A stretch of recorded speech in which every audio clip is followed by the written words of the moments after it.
La revue de presse d'Europe 1. Bonjour à vous. Olivier Delagarde. On commence par une histoire qui rappelle un peu le lièvre et la tortue. Oui, c'est une fable qui pourrait s'intituler La Porsche et la Dacia. Ah, bien vu. Porsche, d'abord, le lièvre. C'est dans les Échos, sous la plume de Thibaut Madelin, que vous lirez cette triste histoire.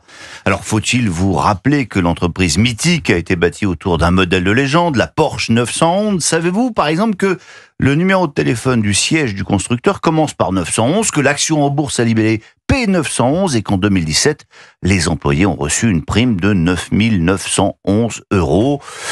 Seulement voilà, les primes et cette gloire sont révolues. Porsche a perdu cette année un peu plus de 900 millions, 966 pour être précis, en cause une sortie de route en plein virage électrique.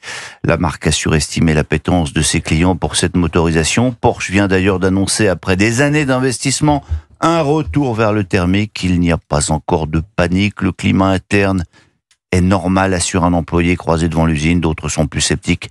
Le climat a changé. L'ambiance n'est pas bonne. Et on change de style avec la petite dernière de chez Dacia. Elle s'appelle la Hipster, ou s'appellera la Hipster, car pour l'heure, ce n'est qu'un prototype.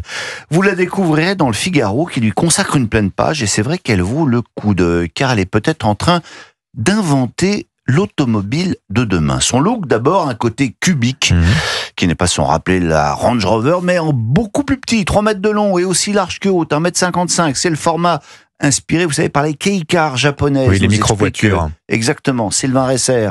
Le tour de force des architectes du groupe Renault est de caser 4 personnes là-dedans.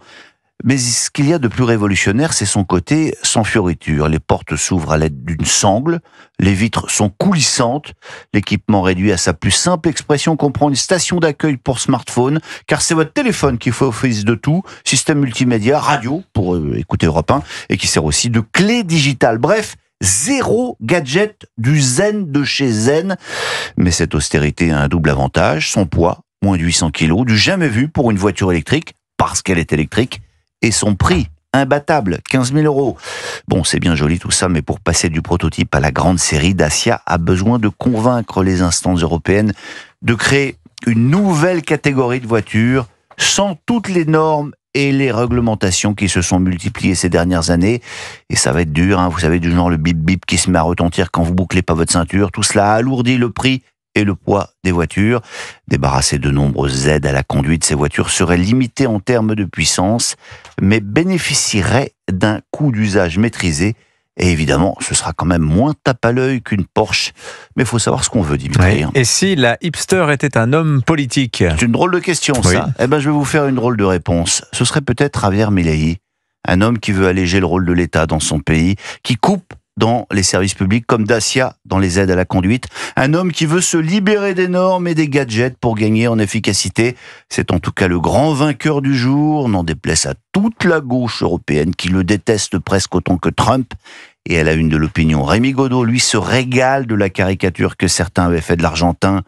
Comment un dirigeant tenant sa promesse de sueur et de larmes, taillant dans les dépenses publiques, déconstruisant la logorée étatiste et moralisatrice, comment un pareil Olibrius peut-il remporter des élections de mi-mandat, se demande-t-il benoîtement.